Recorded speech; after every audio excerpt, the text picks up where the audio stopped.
Bueno, seguimos aquí en La Brújula por Radio La Luna y entiendo que ya estamos en contacto con el doctor Facundo Manes. Buenos días, Facundo. Hola Mario, un placer estar en contacto con vos. ¿Se escucha bien? Sí, se escucha perfecto por aquí. ¿Vos nos escuchás bien?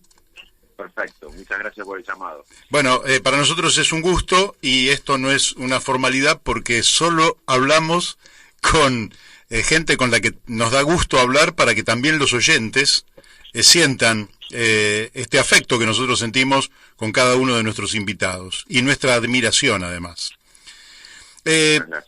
Facundo, necesariamente tengo que empezar por preguntarte lo que hoy nos está angustiando al conjunto de los argentinos, que tiene que ver con lo que vos has definido en alguna medida como una nueva pandemia que es de enfermedad mental por el impacto que ha tenido, tanto sea la pandemia como en nuestro caso particular la extensa cuarentena.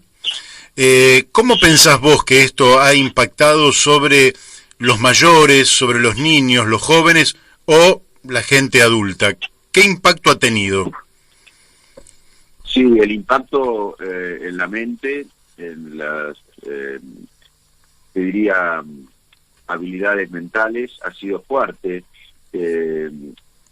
Nosotros en INECO, en la Fundación INECO, hicimos un estudio que lo seguimos haciendo desde la primera etapa de la pandemia y al principio vimos un aumento de la ansiedad importante en la población. Uh-huh. Y ahora vemos que la mitad de la población estudiada tiene ansiedad y más de la mitad, 6 de cada 10, tienen síntomas de depresión leve, moderada y severa.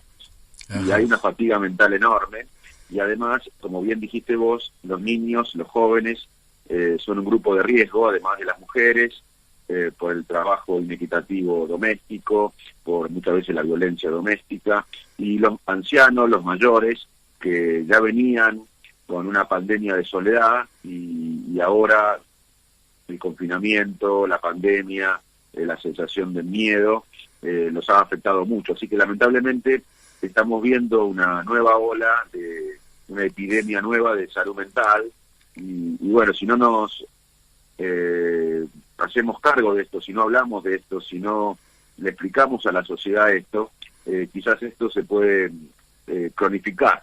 Y bueno, mi idea es tratar de comunicar a la sociedad de que estamos viviendo, además de todo lo que sabemos, una epidemia de salud mental que tenemos que conocerla, hablar de ella y tratar de ver cómo no se cronifica.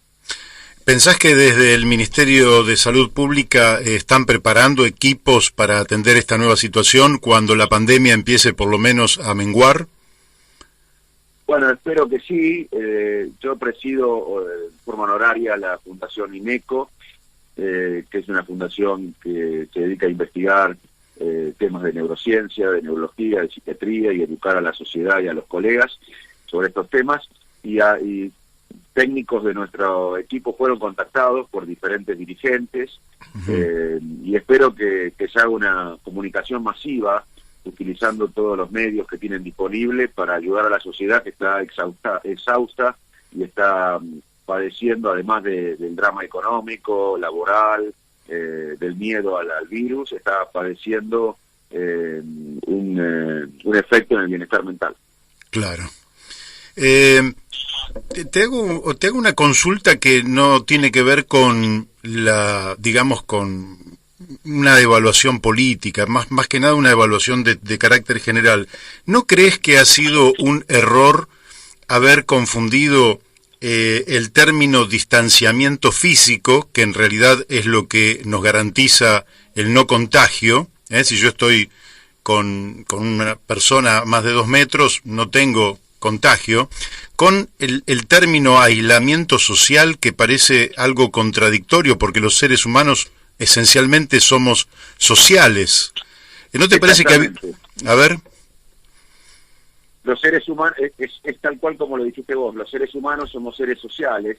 Nosotros sobrevivimos en la evolución no porque tengamos un cuerpo más grande que otras especies o tengamos más fuerza que otras especies, sino porque logramos vivir en grupos complejos y gran parte de nuestro bienestar, incluso nuestra expectativa de vida está relacionada con los vínculos que desarrollamos en la vida.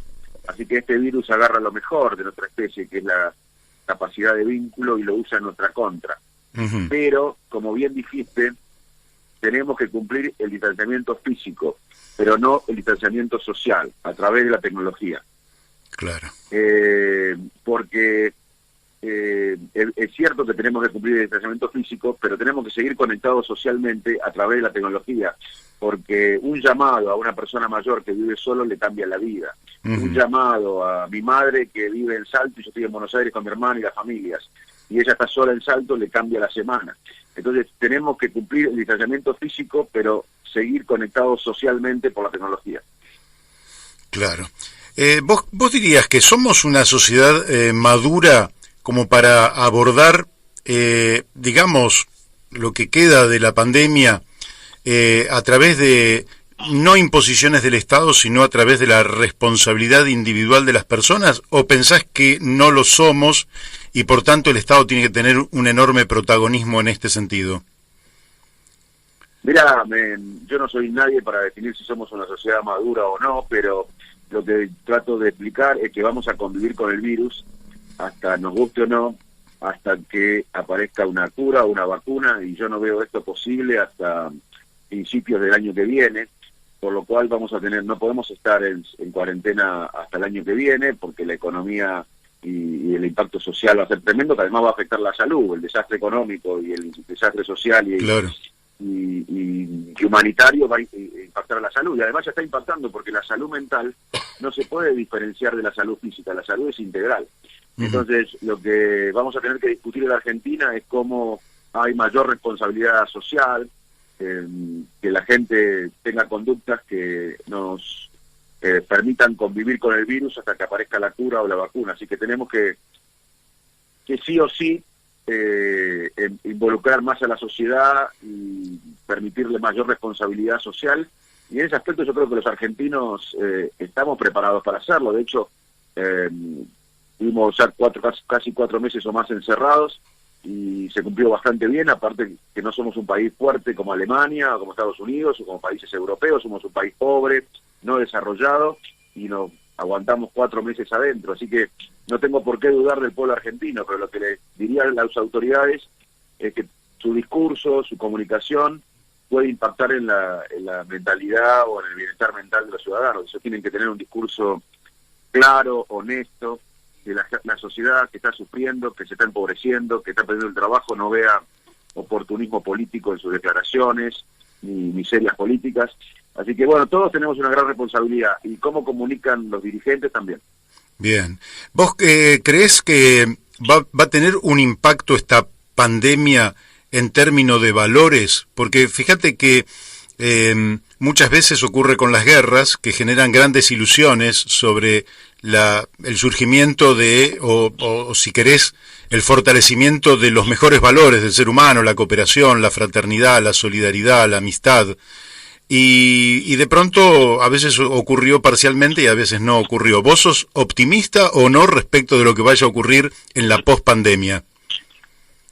Depende de nosotros, podemos salir mejores, como bien decías vos, con una oportunidad para reconsiderar quiénes somos, qué valoramos de verdad, para redescubrir nuestra mejor versión, para salir con más cooperación, solidaridad, empatía, inteligencia colectiva, trabajo colectivo. O podemos salir con más autoritarismo, individualismo. La historia de las pandemias muestran que todas las pandemias cambiaron a la sociedad del momento, cambiaron las creencias mentales del momento. Pasaron muchas cosas buenas después de desastres, de crisis, como bien decías vos, después de la Segunda Guerra Mundial y de la pandemia de 1918 se creó el Estado de Bienestar Europeo. Después de la epidemia de 1918 se crea Servicio de Salud Pública en Europa. Después de una plaga enorme en Europa, importante, muchas ciudades lanzaron el Renacimiento, incluso Florencia. También pueden pasar cosas malas después de desastres y tragedias. Después del ataque terrorista en el 2001, a las Torres Gemelas, los gobiernos empezaron a controlar más a la gente, lanzaron guerras injustificadas. Después de la peste bubónica, hubo matanza de catalanes en Sicilia, de clérigos, de mendigos, más de 1000 comunidades erradicadas. O sea, podemos salir mejores o peores, depende de nosotros. Por eso es importante hablar de esto y saber que el cambio que vamos a ver va a depender de cómo nos involucremos y cómo estemos trabajando nosotros. Bien, bien. Te voy a hacer una consulta que es una impresión personal que tengo, pero vos que sos un neurocientífico reconocido, me vas a poder explicar mejor esta situación. El tema del miedo, mi impresión es que el miedo es una suerte, y te lo digo por experiencia propia, no te lo voy a contar, pero yo pasé en algún momento de mi adolescencia terror, en fin, porque ingresó gente encapuchada de noche a mi casa, yo tenía 13 años, y viví 6 meses aterrado. Después se me fue y quedé como inmune al terror. Con esto quiero preguntarte si el miedo no es algo que emerge como mecanismo de defensa, pero que es transitorio, es decir, que no se puede pensar en el miedo como algo estable o como fundante de una política determinada, porque después el miedo se evapora, el miedo se diluye. ¿Qué es lo que ocurre con esto, Facundo? Bueno, coincido que estamos viendo la propagación de un virus, pero también estamos viendo la propagación del miedo. Uh-huh. Y esto es de cierta manera lógico porque nos enfrentamos a una experiencia novedosa, amenazante, impredecible. Te diría, Mario, que por primera vez en la historia existe una pandemia de miedo globalizada en el mundo. Ajá. Y el miedo es un estado emocional que hace que el mundo se detenga, que todo el resto del entorno entre en un compás de espera hasta que ese peligro sea resuelto, porque como bien decís vos, el miedo es una alarma al peligro, tenemos una sensación de alarma al peligro. Pero el miedo no puede ser nuestra guía cuando pensamos el futuro, porque el miedo es una emoción efectiva para el control social. El miedo a quedarse sin trabajo le hace al trabajador agachar la cabeza, el miedo a ser perseguido le hace al ciudadano resignarse frente al atropello del poderoso, el miedo a perder lo poco que se tiene no le hace a uno ir por más. Uh-huh. El miedo es una estrategia primitiva de coerción que dista mucho de lo que las sociedades modernas y democráticas mantienen como ideal y que seguramente nosotros queremos. Por eso debemos superar el miedo. Hay mucha gente que lo supera, hay mucha gente que se estudió después de experiencias traumáticas que generan una resiliencia, y en muchas personas aparece un estrés postraumático o una respuesta adaptativa patológica al miedo. Por eso tenemos que hablar de estos temas y saber que la evolución de las personas del miedo es diferente. Algunos lo enfrentan, salen fortalecidos de esa experiencia traumática, y otras desarrollan síntomas a mediano y largo plazo. Bien. ¿Qué tal, Facundo? Daniel de Abrantes, acá compañero de Mario, te quería hacer una pregunta. Hola, Daniel. Es una pregunta más genérica, pero que también se articula con esto que estuvieron desarrollando. Un sociólogo español, Manuel Castells, estuvo estudiando el tema de la comunicación y el tema, hizo aportes interesantes respecto al tema de lo que llamamos la posverdad y la construcción de los marcos de referencia. Y hago un pequeño ejemplo para que se entienda lo que quiero preguntar. Dicen que después de la guerra del Golfo en Estados Unidos se hizo un anuncio sobre la noticia que el gobierno americano había difundido respecto de que la invasión se producía en función de la búsqueda de las armas de destrucción masiva. Pasada la guerra, se descubrió que esas armas no habían existido, pero cuando le preguntaron a la población, una parte muy significativa de la población sostenía que sí, que habían existido y que además que se las habían encontrado, cosa que era falsa. Con esto quiero preguntarte, ¿no? Este tema de de la verdad y la construcción de realidad en la sociedad actual, y la manipulación, digamos, finalmente, ¿no? ¿Qué papel está jugando en la comunicación de estos días? Bueno, la verdad que es muy temprano para analizar, primero, las medidas de nuestro país. Esto lo vamos a poder analizar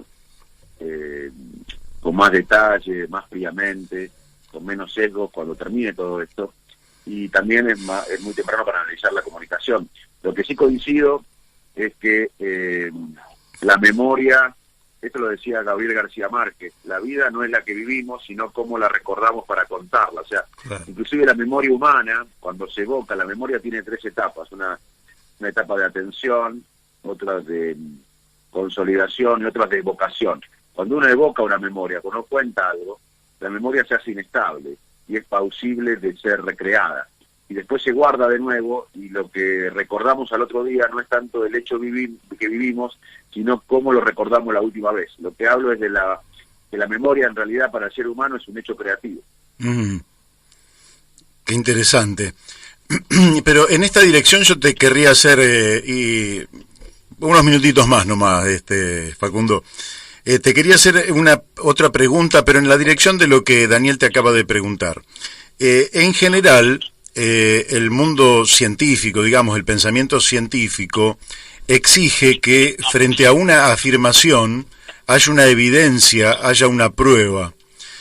¿Vos creés que es por un problema biológico o por un problema cultural o educativo que evidentemente se hacen muchas afirmaciones, por ejemplo en la política, que no reclaman evidencia o prueba? ¿No te parece que a qué atribuís vos que se puedan decir cosas que no tengan un sustento probatorio y que en definitiva son afirmaciones vacuas, si se quiere, pero que inciden políticamente en el desarrollo de la sociedad? Bueno, esto tiene una explicación científica, y es que nos guste o no, las creencias tienen mucho poder por encima de los datos y las evidencias. Y uno de los fenómenos que se han propuesto para explicarlo es lo que llamamos disonancia cognitiva. Este concepto fue desarrollado por el psicólogo social Leon Festinger en los años 50 y refiere a una tensión incómoda que resulta de sostener simultáneamente 2 actitudes u opiniones conflictivas, contradictorias entre sí. Y esta sensación contradictoria o esta disonancia cognitiva, este malestar cognitivo, es lo que sentimos cada uno de nosotros cuando nos enfrentamos con evidencias que amenazan nuestro autoconcepto. Incluso ante datos o hechos que nos objetan, tendemos a reforzar las opiniones preestablecidas y aún estar más convencidos que nunca de nuestra verdad.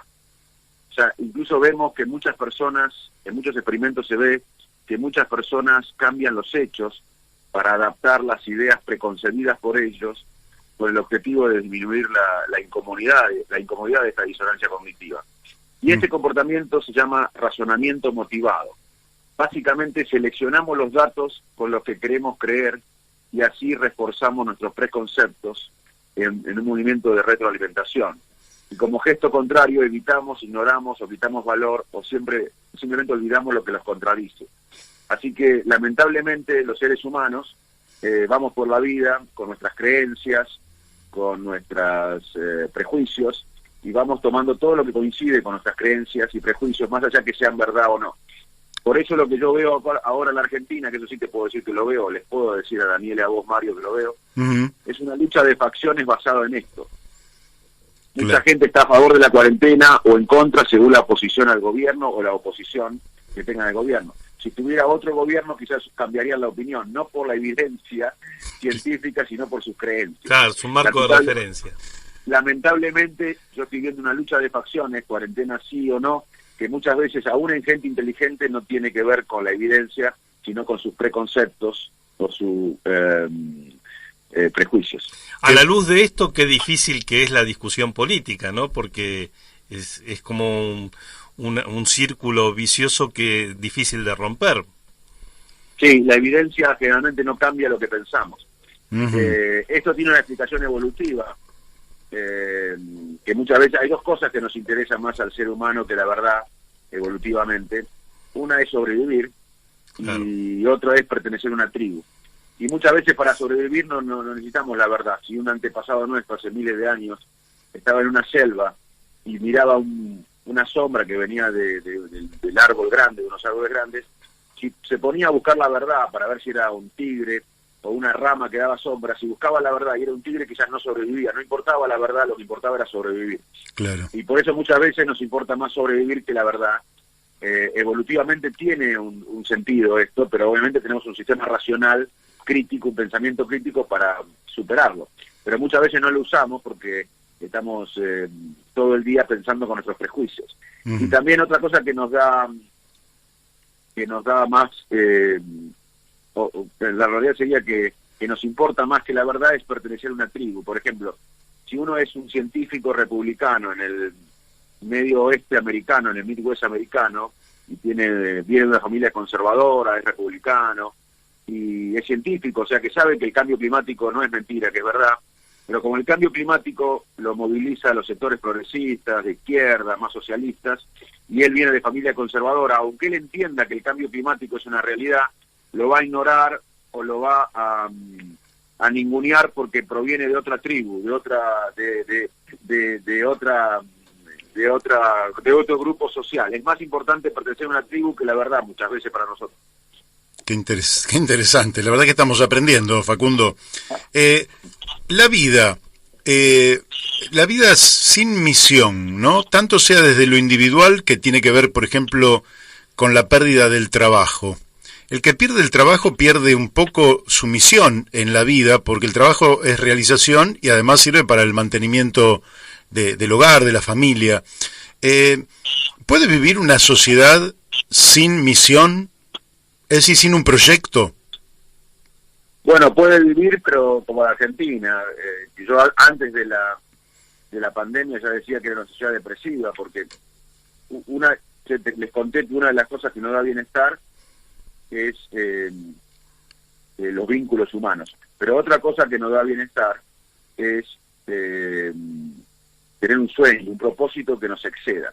Y en la Argentina no tenemos un sueño colectivo, tenemos un dolor colectivo, tenemos un dolor común, pero nos falta un sueño colectivo que además nos haría muy felices. Primero, que nos daría la posibilidad de salir por arriba, como decía Marechal, del laberinto, porque como ustedes ven no se sale con la razón, se sale con un sueño colectivo, con un proyecto. Como fue la democracia en el 83, Claro. Deberíamos tener un sueño colectivo que nos saque a todo por arriba, como debería ser el progreso de la Argentina, basado en la economía de hoy, que es el conocimiento, la capacidad de generar mayor valor agregado en los productos naturales nuestros, como valor agregado que no tengan que ver con los productos naturales. Y Argentina tiene muchas áreas que podría crecer, que podría ser un líder de América Latina, como lo fue hace unos años, hace unas décadas. Y bueno, ese sueño nos falta, tenemos que recuperarnos. Claro. Sí, sabes que a fines del siglo XIX existió un gran médico en la Argentina que en determinado momento decidió que, y después de ver tanta miseria en los hospitales y luchando contra la enfermedad, decidió cambiar su vida y dedicarse a la política. Me refiero a Juan B. Justo, que bueno, además de ser un gran médico, quizás fue en su momento uno de los políticos más modernos y más innovador de la Argentina a principios del siglo XX. ¿Cómo ves desde tu rol de científico la política, Facundo? Bueno, esta pandemia deja aún más en evidencia que las viejas formas de hacer política no funcionan, que no podemos enfrentar esta crisis sin cambiar la tendencia decadente crónica de Argentina con las mismas prácticas de siempre, y que no es el momento de las mañas de la vieja política. La Argentina necesita, desde hace mucho tiempo, pero ahora ha llegado el momento de la verdad, decididamente, un acuerdo que la estabilice y nos convoque realmente a todos. Necesitamos hoy mismo un acuerdo estratégico basado en una visión de país, que no sea la propuesta de un grupo, de gobierno o partido político, sino la de todos los argentinos. Y también necesitamos un despertar moral y un despertar ético, y trabajos o valores como el trabajo duro, la honestidad, el coraje, el juego limpio, la tolerancia, la lealtad, la curiosidad y el patriotismo pueden sonar a cosas viejas, pero son valores de verdad, y hoy más que nunca necesitamos el retorno a esas verdades. Me parece magnífico. Bueno, yo te diría que, aunque tengo otras preguntas, me parece que con esto sería un excelente cierre, pero permitime 2 preguntitas más y ya te liberamos por lo menos por el día de hoy.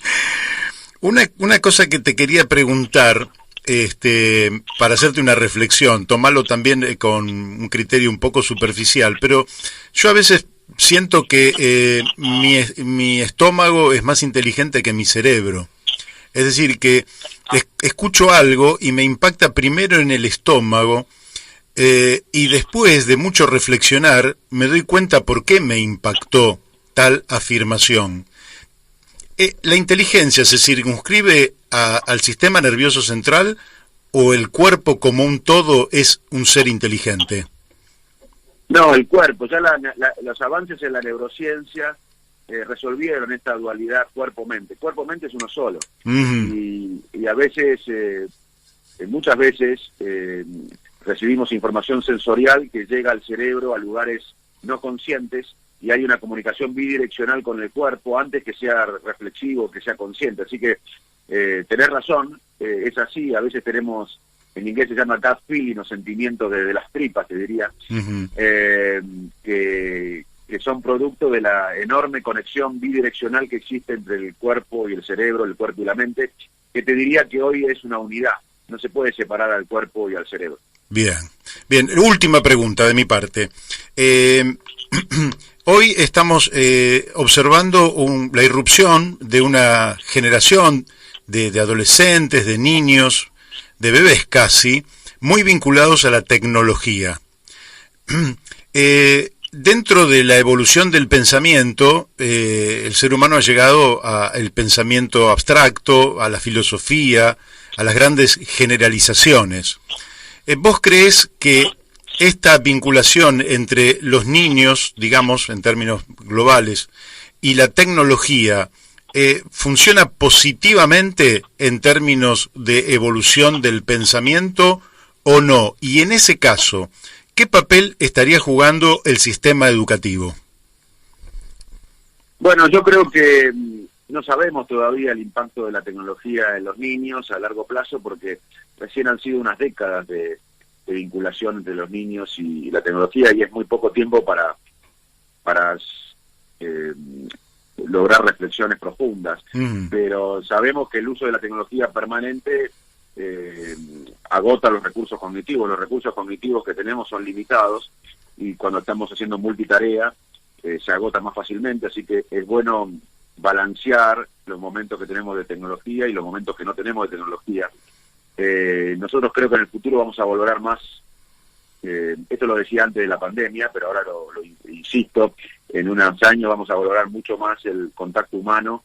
Estar todo el día chequeando nuestro celular va a ser, en mi opinión, en 15 o 20 años, cuando miremos para atrás, estar todo el día chequeando WhatsApp va a ser como las personas que hoy entran a un restaurante y fuman. La gente las mira como gente extraña.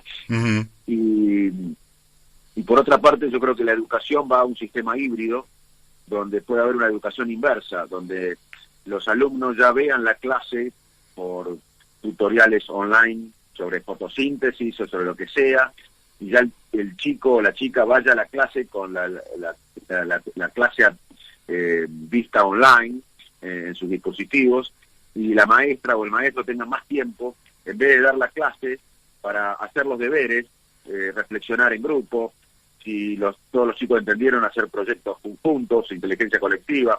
O sea que ahora vamos a clase a aprender una lección y después hacemos los deberes solo en nuestra casa y no tenemos ayuda. Yo veo que puede haber una educación híbrida donde la tecnología nos dé la clase antes, por todos los videos buenísimos que hay serios, como la Khan Academy u otras academias en el mundo que hay en castellano y demás, y que vayamos a la escuela, que el docente va a ser irreemplazable, porque el ser humano es irreemplazable y las computadoras nunca van a reemplazar al ser humano en muchas de las tareas que nos hacen humanos, y que el alumno vaya a clase para inspirarse, ver al docente como un ejemplo, para motivarse y para hacer las tareas y trabajar en equipo.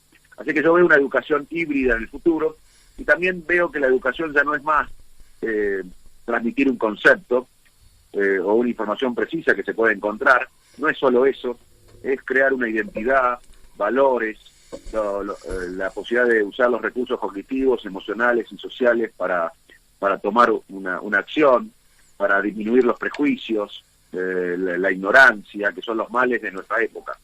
Así que el éxito de la educación para mí no está tanto en conocer un dato concreto, sino en construir una identidad, bajar los prejuicios, trabajar empáticamente de forma colectiva y soñar un mundo mejor. Qué bueno, qué bueno. Yo siempre recuerdo una gran experiencia que hice en la universidad, en la cátedra de didáctica.